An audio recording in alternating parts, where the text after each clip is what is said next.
Kita akan melihat video sepekan.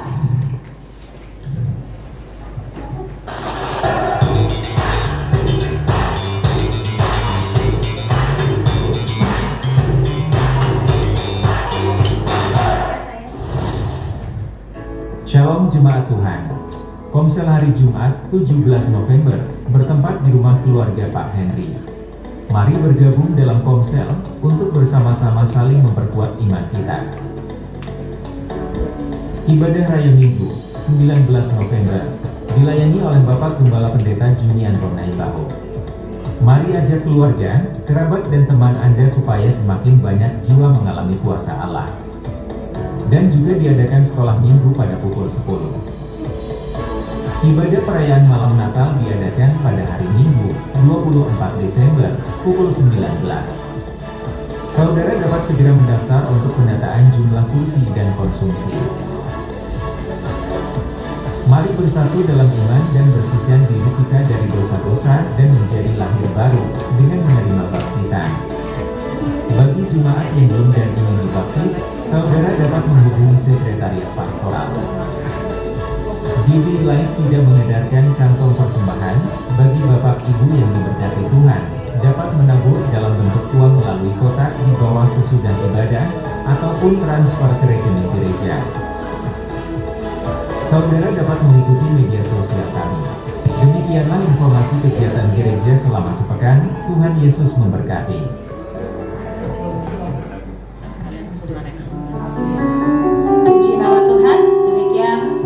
Minggu ini kita mau mendengarkan firman Tuhan. Yang siap untuk mendengarkan firman Tuhan boleh senyum kanan kirinya, sapa satu dengan yang lain, boleh saling bersalaman biar gak tegang.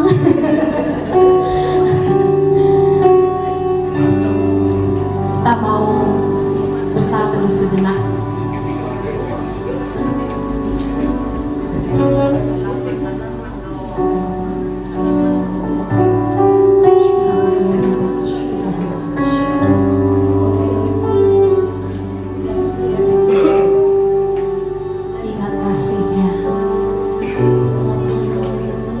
Kebaikan Tuhan dalam hidup kami.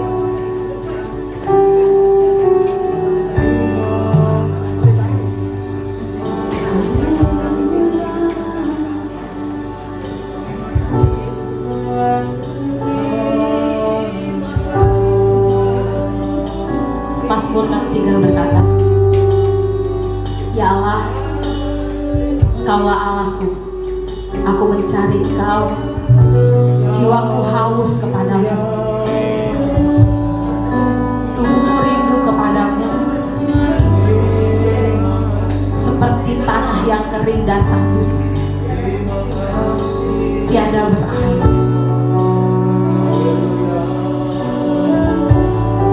Pagi hari ini kami gak mau kehilangan satu detik pun Tuhan, satu detik pun hadirat Tuhan.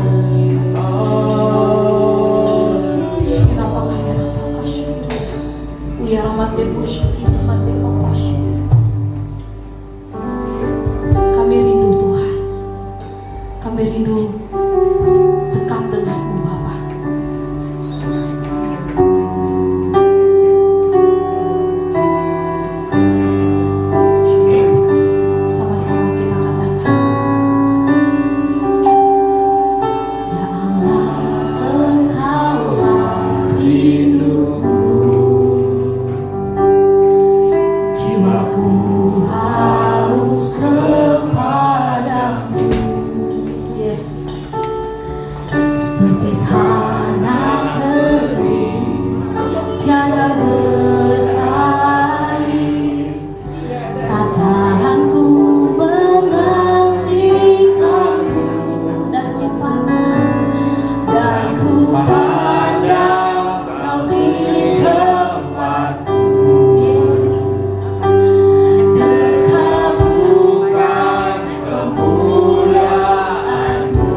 Silakan bibirmu berhenti untuk bernyanyi bagi Tuhan.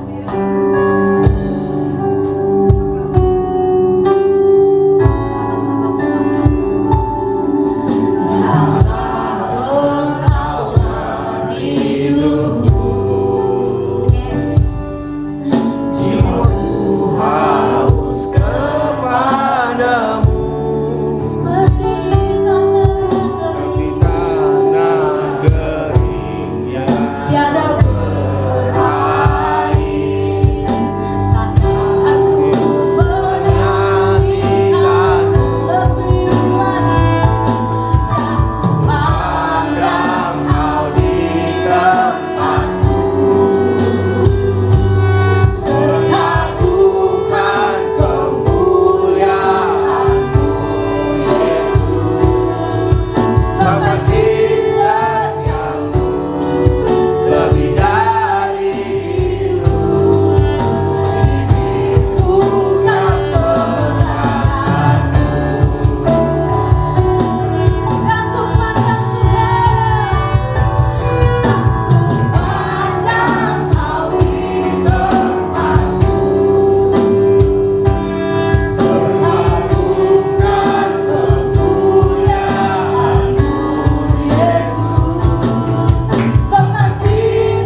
setiap kami. Engkau memegang dan bertanggung jawab atas hidup setiap kami. Terima kasih banyak Tuhan Yesus. Pagi hari ini Bapa, Engkau yang layak terima hormat dan pujian dan kemuliaan Tuhan Yesus. Kami buka hati dan pikiran kami untuk firman-Mu Bapa. Kami bersyukur Engkau yang sudah mengutus hamba-Mu ke tempat ini Bapa. Kami exciting untuk mendengarkan firman Tuhan, untuk diberkati, bahkan kami menerima kesembuhan. Oh, jantung kami sehat, ginjal kami sehat, paru-paru kami sehat dari ujung rambut sampai ujung kaki. Oh, tubuh kami adalah rumah Allah, bukan sarang penyakit.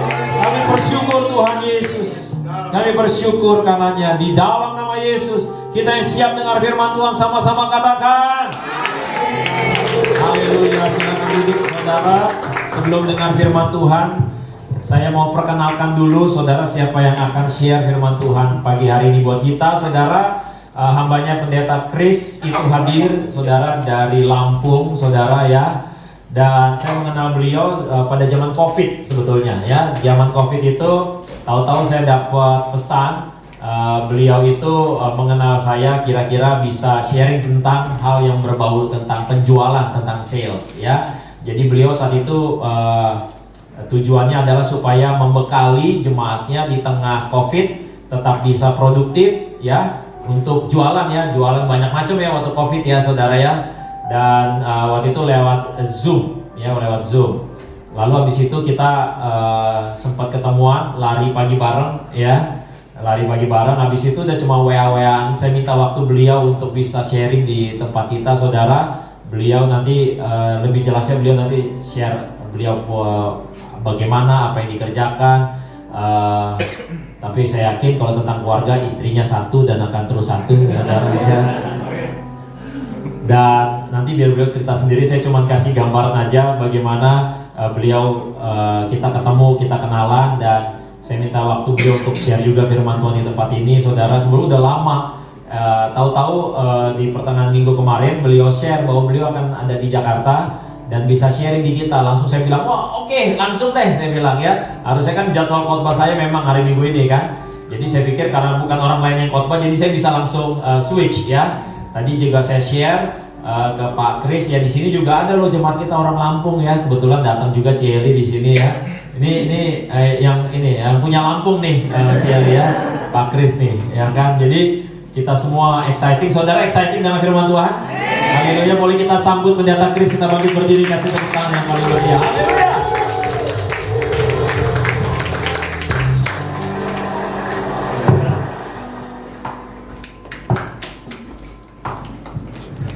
Ya, selamat pagi. Ya, silakan duduk saudara, terima kasih ya. Tadinya kalau saya nggak suruh silakan duduk 1 jam berdiri ya, nemani saya. Ya, kembali saya mau perkenalkan diri terlebih dahulu. Nama saya Kris Sukatmono, istri saya bernama Filia, boleh bangkit berdiri. Ya, ini istri saya. Ya, dan saat ini saya mempunyai 3 orang anak. Yang saya bawa saat ini bukan anak saya, boleh bangkit berdiri. Ya, ini namanya Kavin. Ini anak rohani saya, saudara. Beri tepuk tangan saya lagi. Kira-kira beliau sudah 10 tahun berjemaat bersama di gereja kami. Dari awal dia melihat saya belum menjadi gembala, sampai sekarang saya menjadi gembala, beliau terus mengikuti saya, dan saya percaya orang yang model beginilah yang sangat-sangat menguatkan gembala. Dan saya percaya saudara semua di sini yang setia menemani Pak Gembala, itu adalah sebuah kekuatan yang nggak bisa dinilai dengan pakai uang. Dan saya percaya saudara ada jemaat yang setia yang bisa terus mendukung Pak Gembala kita ini ya. Nah, saat ini anak saya 3, cuma anak saya kebetulan saya lagi titipkan di kakak perempuan saya orang Jakarta. Jadi mainlah sama sepupunya, dan saat ini saya melayani sebagai gembala di Gereja Masa Depan Cerah MDC Bantar Lampung, dan juga saya sebagai pemimpin kesan. Tapi kalau di sini sebutnya komsel, katanya kata Pak Gembala ya. Nah, bisa diklik gambar selanjutnya. Ya, bukti 2 tahun yang lalu saudara, saya pertemuan pertama dengan beliau ini, saya lari bersama saudara. Lalu singkat cerita setahun yang lalu beliau tuh ada minta tolong saya untuk bisa melayani di sini, tapi karena waktu itu bertepatan dengan rapat sinode dan lain sebagainya, akhirnya saya belum bisa memenuhi janji. Tapi percaya saudara, kalau janji kepada gembala atau pendeta itu pasti ditepati, saudara. Itu pasti nyantol terus, saudara, nyantol terus. Sampai akhirnya saya lagi ke Jakarta, 1 minggu ini lagi di Jakarta, saya harus WA beliau ini. Minimal saya sudah memberikan diri saya, dan akhirnya ternyata memang Tuhan pertemukan kita pada pagi hari ini, ya. Nah, sebelumnya saya ucapkan terima kasih untuk Bapak Gembala yang terkasih kita ini, Bapak Pendeta Junianto dan tim penggembalaan di tempat ini atas kesempatan pelayanan yang diberikan kepada saya, dan hari ini saya akan membagikan firman Tuhan yang berjudul Tuan yang Kejam atau Hamba yang Baik. Di Yakobus pasal yang ke-1 ayat yang ke-9 sampai yang ke-11. Baiklah saudara yang berada dalam keadaan yang rendah bermegah karena kedudukannya yang tinggi, dan orang kaya karena kedudukannya yang rendah, sebab ia akan lenyap seperti bunga rumput. Karena matahari terbit dengan panasnya yang terik dan melayukan rumput itu, sehingga gugurlah bunganya dan hilanglah semaraknya. Demikian jugalah halnya dengan orang kaya. Di tengah-tengah segala usahanya ia akan lenyap. Saudara terkasih dalam Tuhan Yesus, dalam hidup kita tidak terlepas yang namanya uang, setuju? Makanya banyak orang butuh uang dan banyak orang berlomba-lomba untuk mengumpulkan uang yang banyak. Orang yang masih sekolah, di sini ada yang masih sekolah, saudara? Boleh lambaikan tangannya, ya? Orang yang masih sekolah, kita pasti punya cita-cita sekolah yang pintar. Buat apa? Buat nanti bisa diterima kerjaan yang bagus, setuju ya? Dengan harapan apa? Gajinya besar. Ini bicara tentang uang, atau mau jadi pengusaha supaya cuan, supaya ada untung. Orang beli tanah dari uang yang ada, yang lokasinya strategis, harapannya apa? Harga tanahnya naik dan kekayaan kita meningkat. Nah, Tuhan tidak membenci orang kaya, juga tidak melarang orang jadi kaya dan punya banyak harta. Tapi kita perlu belajar hari ini bagaimana uang atau kekayaan atau harta yang kita punya dalam hidup kita ternyata bisa menjadi tuan yang kejam atau hamba yang baik. Apa itu maksudnya, Pak? Nanti saya jelaskan. Namun tentunya yang kita harapkan, uang atau kekayaan itu bisa menjadi hamba yang baik. Karena kalau yang kejam-kejam itu pasti kita hindari, ya. Kita tentunya maunya yang baik-baik aja, setuju nggak? Apakah ada di sini saudara punya istri yang kejam? Ada yang mau punya istri yang kejam? Kalau ada yang mau, saya doakan saudara hari ini. Saya rasa nggak ada yang mau punya istri yang kejam, ya saudara, ya. Hari ini kita akan belajar dari kitab Yakobus. Kitab Yakobus ini dijuluki sebagai kitab Amsal di dalam Perjanjian Baru, atau disebut sebagai kitab nasihat, di mana isi kitab ini berisi banyak nasihat-nasihat kehidupan yang mudah untuk kita mengerti dan kita lakukan dalam kehidupannya kita. Nah, pertanyaannya, bagaimana supaya kekayaan bisa menjadi hamba yang baik? Yang pertama, kita sadar bahwa pengaruh kekayaan itu terbatas. Di Yakobus pasal yang ke-1 ayat yang ke-10 sampai yang ke-11, dan orang kaya karena kedudukannya yang rendah, sebab ia akan lenyap seperti bunga rumput. Karena matahari terbit dengan panasnya yang terik dan melayukan rumput itu, sehingga gugurlah bunganya dan hilanglah semaraknya. Jadi latar belakang kondisi dari ayat ini adalah saat itu rumput bisa tumbuh dengan cepat dan bahkan mengeluarkan bunga rumput.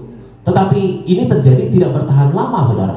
Karena kalau siang matahari begitu terik dan angin tenggara daripada pasir begitu panas, sehingga membunuh semua rumput itu dalam satu hari. Ayat ini mengajarkan kita semua di pagi hari ini bahwa kesemarakan, katakan kesemarakan, keseruan, katakan keseruan, kebahagiaan, katakan kebahagiaan, yang dihasilkan oleh uang itu ada batasnya. Amin. Kalau dari suara aminnya ini belum setuju semua, saudara. Tapi nggak apa-apa. Izinkan saya memberikan sebuah ilustrasi kepada saudara. Semisalnya, boleh diklik. Semisalnya, boleh diklik lagi. Iya. Semisalnya ada sebuah perahu yang sedang berlayar. Di mana perahu itu bisa berlayar, mau kemanapun pasti butuh air. Air Kita nggak akan bisa mendayung kalau tidak ada air, setuju nggak? Bahkan walaupun perahu itu pakai mesin, coba aja perahu bermesin itu taruhnya di darat, apakah bisa jalan? Tidak bisa. Walaupun perahu kita itu membutuhkan air untuk bergerak, tapi apa jadinya? Kalau kita akhirnya melubangi dinding daripada perahu kita supaya air otomatis masuk ke dalam perahu kita. Yang terjadi adalah air akan masuk menguasai perahu kita. Pelan-pelan air akan berada di atas kepala kita karena kita tenggelam dan akhirnya mati. Di dalam kehidupannya kita, air itu ibaratnya uang. Saat saudara menjalankan perahu kehidupan saudara, itu perlu yang namanya uang. Zaman sekarang mau apa-apa juga pasti butuh uang. Tuhan tahu kok kita butuh uang. Tapi apa jadinya kalau uang itu adalah segala-galanya? Sampai saudara tergila-gila sama uang itu, sampai kekayaan itu menguasai hati dan pikiran kehidupan saudara. Apakah saudara tambah bahagia? Mungkin iya, tapi sesaat saja. Karena saudara belum menyadari bahaya yang mengancam. Kondisi di mana harta memenuhi dan berada di atas diri saudara, otomatis harta tersebut menjadi tuan dalam hidup saudara. Akhirnya membuat saudara tenggelam di dalam dosa. Itulah mengapa kita jadi mengalami yang namanya kebencian, iri hati, stres, depresi, kepelitan, amarah. Tapi saya lihat dari muka-muka sini nggak ada yang seperti itu. Itu saya bicara di Lampung sama saudara. Kondisi yang saya sebutkan itulah yang dinamakan uang sebagai menjadi tuan yang kejam dalam kehidupannya kita. Contoh, kadang-kadang bapak-bapak tuh ya saudara mikir, yang penting di dunia itu ada 3. Yang penting, yang pertama duit, yang kedua duit, yang ketiga duit ya. Urusan rohani nggak penting. Mami, lo diem di rumah urus anak. Pokoknya gue cari duit. Lo mau apa? Lo beli. Gue nggak ada masalah sama masalah harga. Pokoknya musim dingin, musim panas kita pergi. Kita jalan-jalan. Lo pilih kemana? Mau ke bulan? Kita berangkat. Orang sukses kan ini ceritanya saudara, ya. Tapi Pak, anak kita gimana? Mau semangat ke gereja kalau papa sendiri nggak ke gereja. Oh, gue ngerti maksud lu. Nah, lu atur tuh, lu telepon tuh Pak Jun, kirim full timer datang ke rumah, ajarin anak kita sekolah minggu di rumah. Kirim full timer, gue bayar. Emangnya full timer guru les? Dia nggak nyadar sebagai orang tua, sebagai papa, dia ngerasa oke caranya begitu. Tapi istri dan anaknya belum tentu oke. Karena ada hal tertentu dalam hidup kita yang gak bisa dibeli oleh uang. Dia lupa sebagai suami bukan cuma cari duit, cari cin, cari fulus. Sebagai suami kita harus jadi imam, bawa keluarga, jadi semangat cari Tuhan. Selain itu sebagai suami apa? Menjadi nabi, memperkenalkan suara Tuhan kepada istri. Dan juga jangan lupa sebagai suami menjadi raja, melayani istri dan anak. Sampai suatu hari saudara ketemu masalah.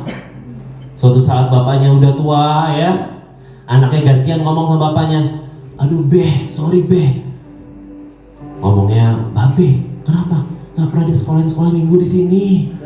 Dia nggak ngerti cara ngomongnya sopan gimana, saudara. Ai sibuk banget sekarang deh. Kelihatannya untuk urus masa tua babe lebih baik ke panti jompo aja. Babe butuh biaya berapa? Ai nanti transfer. Satu sama. Baru sang bapak gelagapan cari Pak Gembala. Gimana nih Pak? Gimana nih Pak? Gimana nih Pak? Padahal semuanya saya cukupi Pak. Tunggu dulu. Apa yang Bapak sudah lakukan itu baru bagian kecil yang diupayakan. Segala-galanya dalam hidup ini memang butuh uang. Tapi ternyata uang itu bukan segala-galanya. Karena pengaruh uang itu terbatas. Bukan cara kita nggak butuh uang. Karena pengaruh uang itu terbatas, tidak kekal. Dan di ayat Pengkhotbah pasal yang ketiga, ayat yang ke-11 dikatakan seperti ini. Boleh diklik? Ya, ia membuat segala sesuatu indah pada waktunya. Bahkan ia memberikan kekekalan, katakan kekekalan dalam hati mereka. Saudara, ayat ini mengatakan jika hidup ini kita taruh di tangan Tuhan, ke tangan-tangan Tuhan. Ingat baik-baik saudara, Tuhan bisa memberikan hal indah yang tidak bisa dibayar pakai uang. Dan sifat umurnya itu lebih panjang. Berikan tepuk tangan yang paling pria buat Tuhan kita. Mari kita nyanyikan satu lagu ini.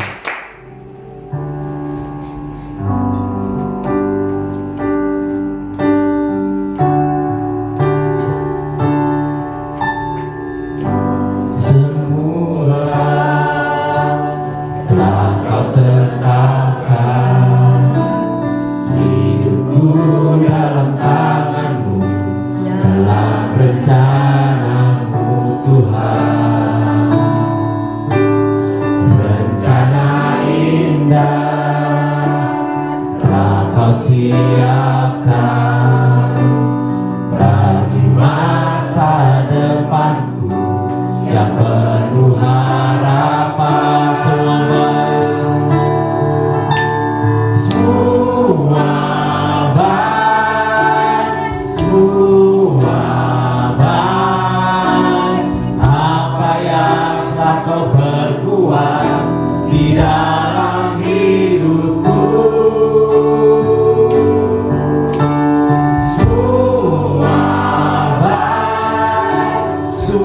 Teramat baik, kau jadikan hidupku berarti. Kita nyanyi kesana lagi dari awal.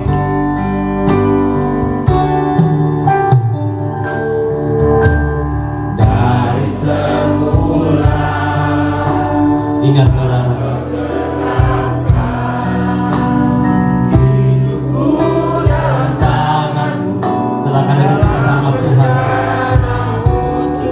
rencana yang indah Tuhan siapkan buat kita semua.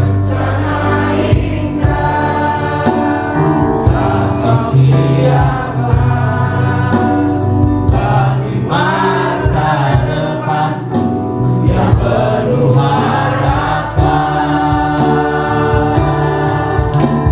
Semua baik,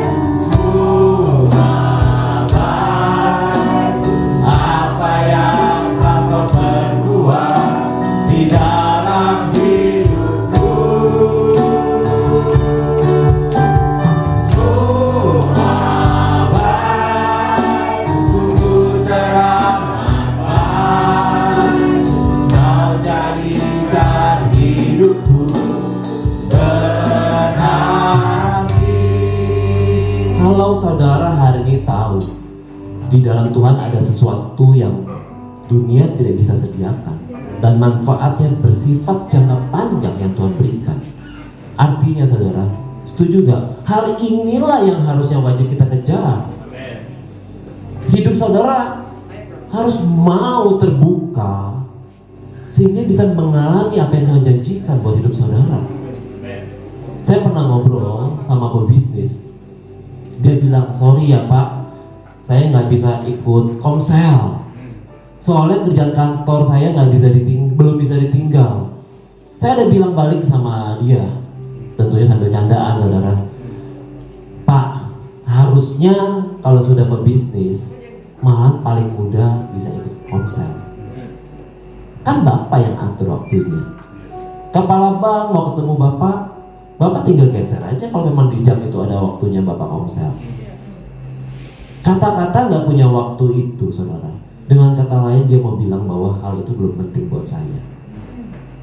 Contoh lagi saudara, penawaran dibaptis, dari saya ada pengumuman.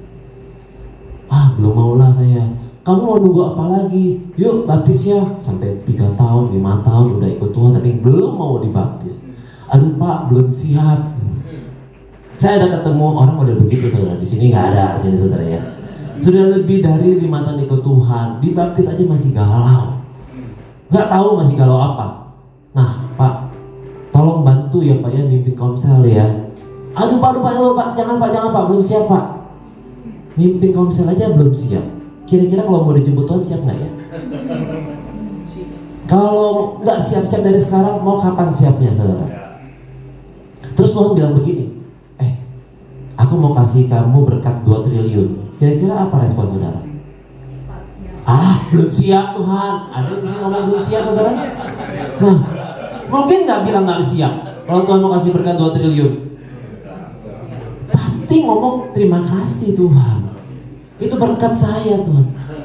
Masalahnya kenapa? Kalau untuk uang siap terus, tapi kalau untuk Tuhan banyak pertimbangan.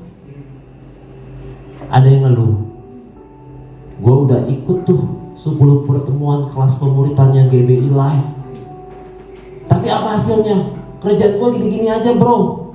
Ya elah bro, baru aja 2,5 bulan lo ikut pertemuan pemuritannya. Itu juga hadirnya gak on time. Ibarat 1 jam, datangnya 30 menit, mau firman doang. Nah, soalnya datang telat. Tapi kalau lu pergi mancing jam 3 pagi, lu jabanin, datangnya on time. Itu kejadiannya begitu saudara. Di sini mancing bingung kali di mana ya. Poin yang pertama, ingat, pengaruh kekayaan itu terbatas. Sekali kita taruh hidup kita pada kekayaan, dia akan menjadi tuan yang kejam. Tapi kalau saudara taruh hidup saudara dalam Tuhan, dia akan memberikan saudara kekekalan. Beri tepuk tangan yang paling meriah buat saudara. Poin yang kedua, kekayaan yang kita miliki bukan penentu hak kita dalam bersikap. Yakobus pasal yang ke-1 ayat yang ke-9 sampai yang ke-10. Baiklah saudara yang berada dalam keadaan yang rendah bermegah karena kedudukannya yang tinggi, dan orang kaya karena kedudukannya yang rendah, sebab ia akan lenyap seperti bunga rumput. Di sini dikatakan ternyata orang kaya yang mungkin menurut dunia mempunyai kedudukan yang tinggi, ternyata dinyatakan kedudukannya, mohon maaf, rendah. Namun bisa juga orang yang kekayaannya rendah ternyata disebut kedudukannya tinggi. Artinya kekayaan yang kita miliki bukanlah penentu kita dalam bersikap. Jangan menjadikan kekayaan sebagai ukuran kedewasaan rohani dan tidak menempatkan kemiskinan sebagai cara untuk mencapai kematangan rohani. Segala hal dalam kita bersikap, patokan dasarnya adalah firman Tuhan. Katakan firman Tuhan. Contoh, kita nih cewek-cewek yang masih belum menikah, kadang-kadang ngerasa bersalah. Pacar kita ngajak nakal, ngerti nakal ya saudara ya? Lalu kalau kita nggak mau, dibilang apa biasanya? Lu jual mahal. Apalagi pacar kita orang kaya. Wah, aduh, kalau aku nolak, apa yang dia mau nanti aku hilang rezeki, ya, gitu kan? Nggak jadian gitu, maksudnya nggak merit. Ingat, saudara, jaga kekudusan sampai pernikahan. Wih Pak, lama amat ya jaganya? Ya iya, makanya jangan pacaran kalau belum rencana mau menikah. Berat pacaran itu saudara, karena pacaran itu isinya apa? Sebenarnya isi pacaran itu adalah cobaan-cobaan untuk tidak berbuat dosa. Dan kalau saudara jaga kekudusan dengan baik, saudara akan melihat surga dalam pernikahan saudara. Pak, kalau saya jual mahal terus, nanti saya ini nggak laku sama pacar saya. Siapa bilang? Hotel $3.000 semalam, ada yang nginep? Ada.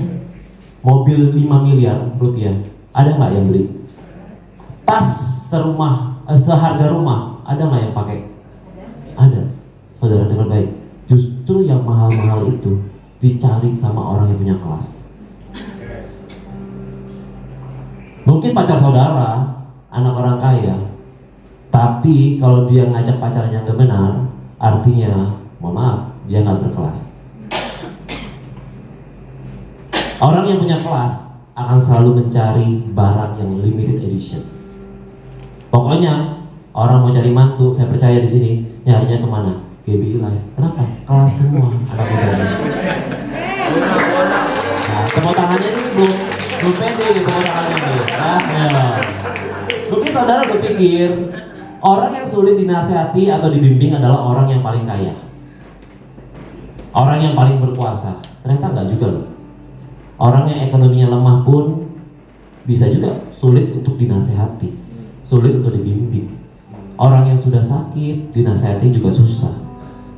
Pak, jangan makannya minyak-minyak. Mulut gua, hidup gua, perut gua. Pak, gula udah tinggi, Pak. Bisa lebih galak. Jemaat di kebaktian ini mudah nggak sih untuk ditegur? Mudah nggak sih untuk dibimbing? Jangan Pak Jun yang jawab. Kalau suami negur istri, gimana? Apalagi istri ngerasa lebih pintar cari duit dari suami. Jangan bawel lah. Lu kerja juga nggak sukses. Ibu-ibu, nggak boleh gitu. Nah, nggak ada amin ya.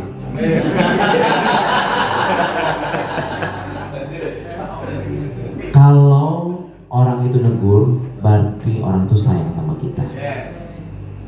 Oh, puji Tuhan Pak. Kalau pesan Bapak begitu, ternyata hidup saya sudah sempurna Pak. Soalnya yang selama ini gak ada yang negur saya.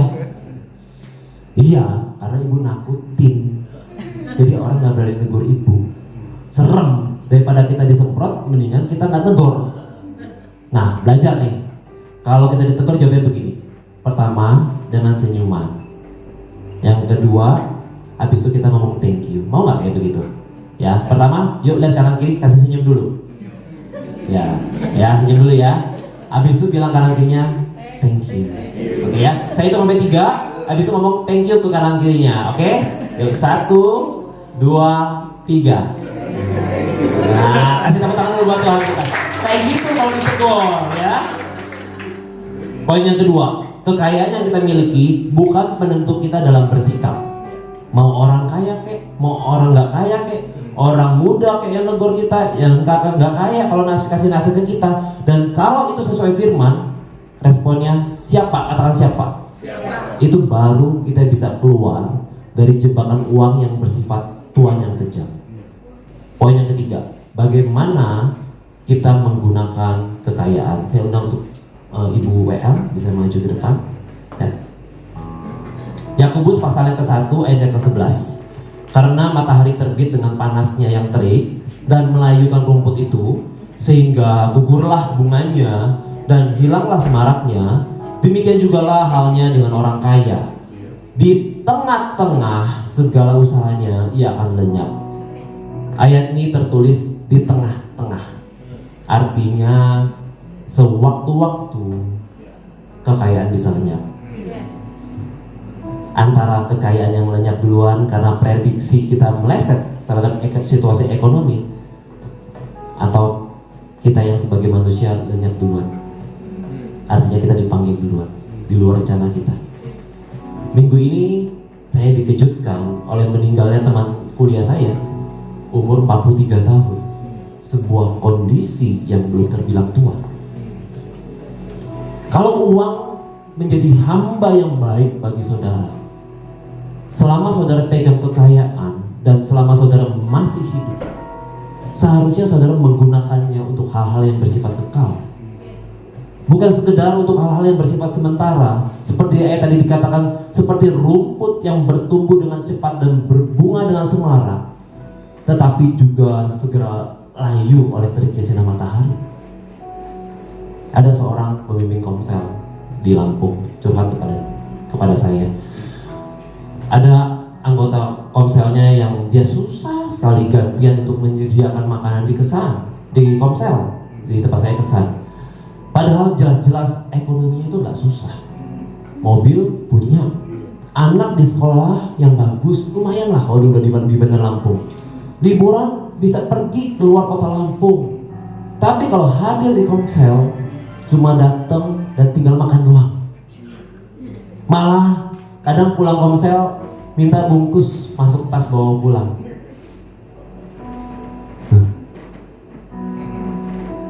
Tapi di satu sisi ada pemimpin komsel lain yang cerita kepada saya. Dia merasa diberkati, punya anggota anggota komsel yang dia tahu, padahal ekonominya kurang mampu. Tapi apa yang dilakukan? Dia selalu ringan tangan, bawa makanan ke komsel, walaupun sekedar pisang goreng. Kenapa fenomena ini bisa terjadi? Ada yang berani menabur, ada yang, tahu saudara? Kayak TikTokan saudara ya, ya.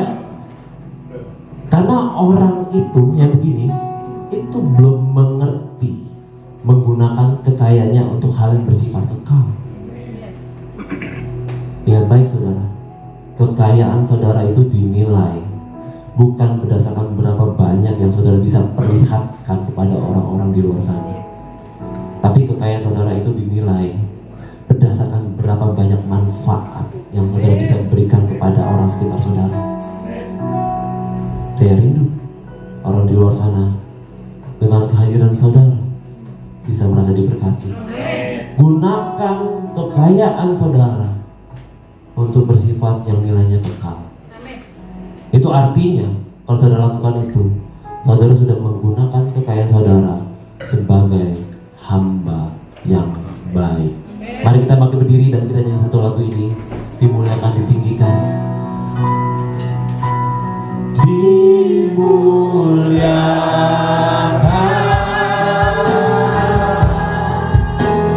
ditinggikan,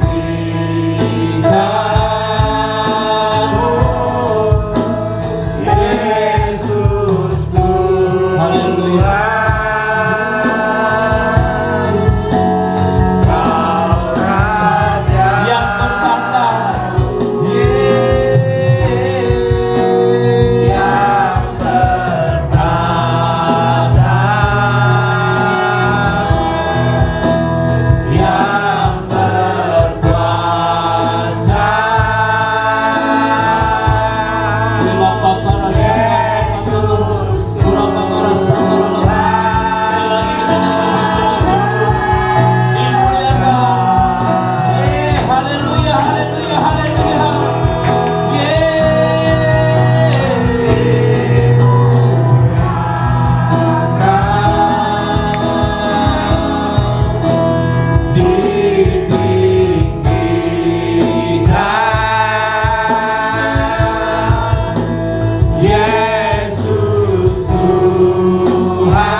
Kita dengarkan suara saya pagi hari ini, saudara.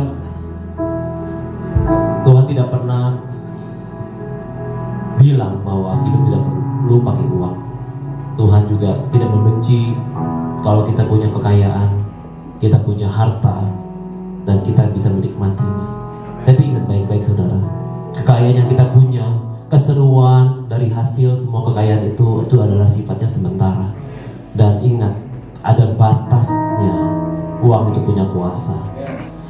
Jadi hari ini saudara, kekayaan yang saudara punya itu, apakah sudah menjadi tuan yang kejam dalam kehidupannya saudara, yang selalu menghambat saudara melaju lebih tinggi buat Tuhan, melaju lebih jauh buat Tuhan?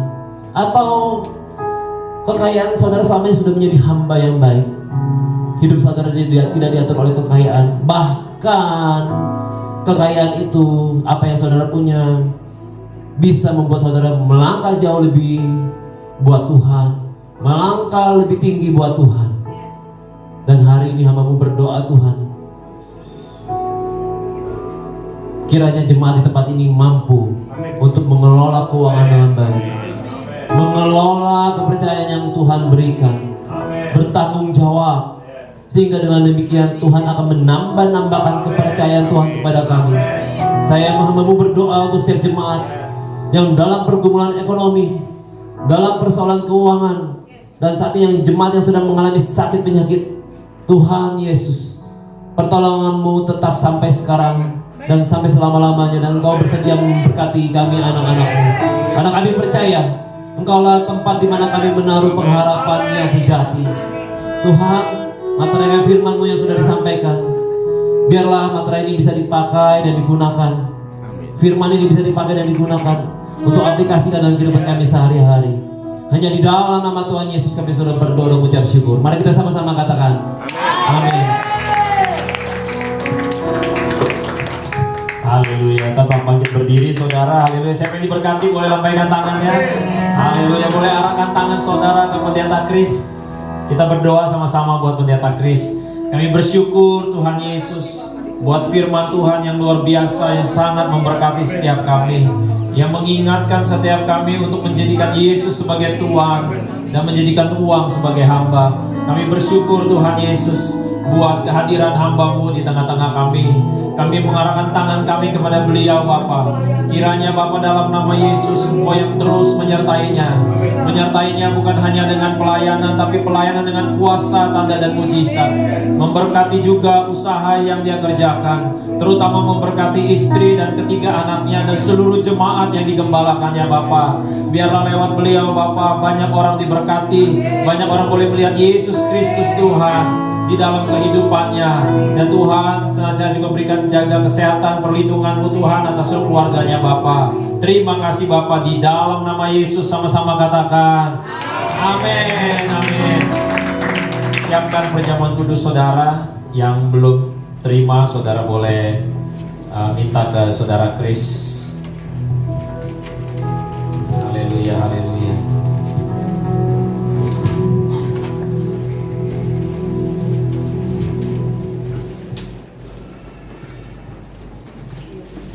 Bapak terima kasih buat firman Tuhan. Terima kasih buat pewahyuan. Terima kasih buat hadirat-Mu. Terima kasih buat kesembuhan. Terima kasih buat pemulihan yang Tuhan sudah kerjakan. Terima kasih. Dan sebagai ungkapan terima kasih ini Bapak, kami mau melakukannya dengan perjamuan kudus, mengingat Yesus Kristus senantiasa, dan mengangkat roti di tangan kanan kami dan mengatakan bersama-sama dalam nama Tuhan Yesus, inilah roti yang turun dari sorga, inilah tubuh Kristus. Tuhan Yesus sendiri yang telah pikul semua dosaku pada tubuhnya di atas kayu salib, supaya aku mati bagi dosa, hidup oleh pembenaran, dan oleh bilur-bilurnya aku menjadi sembuh. Dalam nama Yesus, inilah tubuh Kristus. Makanlah.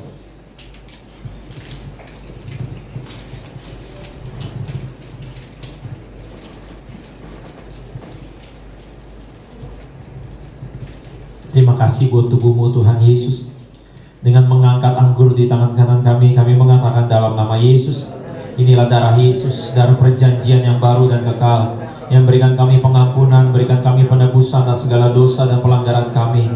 Dosa kami sudah diampuni, di dalam Kristus kami adalah kebenaran Allah, di dalam Kristus kami adalah ciptaan yang baru. Dalam nama Yesus, inilah darah Yesus, minumlah. Mari sejenak saudara bersyukur, berterima kasih kepada Tuhan Yesus. Terima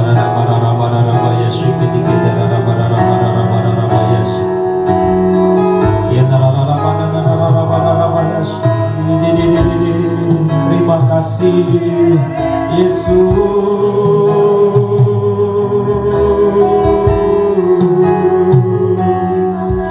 Buat tubuh dan dalammu, buat pengampunan yang Kau beri. Terima kasih ya Bapa.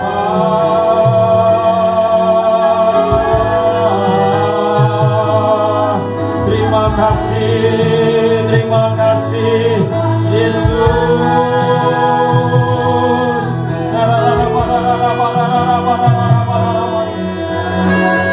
Kami mengucapkan terima kasih Tuhan Yesus. Kami memberkati bangsa kami yang sebentar akan masuk kepada kampanye dan akan memilih presiden. Kami berdoa Bapa mengucapkan shalom atas Indonesia. Ada damai atas Indonesia. Dan Kau Allah yang akan memilih pemimpin yang terbaik buat bangsa ini. Kami berdoa Bapa ampuni segala dosa bangsa kami Bapa. Kami berseru Bapa biar Kau pakai setiap kami untuk memberitakan Injil kepada setiap suku-suku di Indonesia ini Bapa. Buat orang-orang yang terdekat di sekitar kami, di area rumah kami, di tetangga kami, area kerja kami, area bisnis kami, teman sekolah kami. Bapa, ketika kami beritakan Injil, kami mohon urapi kami, sertai dengan kuasa. Karena janji-Mu tanda-tanda ini menyertai orang yang percaya. Mereka akan mengusir setan demi nama-Mu. Mereka akan meletakkan tangannya atas orang sakit dan orang sakit akan sembuh. Bapa, sertai kami, orang-orang yang biasa, tapi kami punya Tuhan yang luar biasa. Di dalam nama Tuhan Yesus, sepanjang minggu ini Bapa, Kau sertai kami, sehingga mata kami melihat hari-hari yang baik yang Tuhan jadikan dalam hidup kami. Terima kasih banyak Tuhan Yesus. Angkat kedua belah tangan saudara, pulanglah dan terimalah rahmat berkat Tuhan. Tuhan memberkati dan melindungi engkau. Tuhan menyinari engkau dengan wajah-Nya dan memberikan kepadamu kasih karunia-Nya. Tuhan menghadapkan wajah-Nya kepadamu dan memberikan kepadamu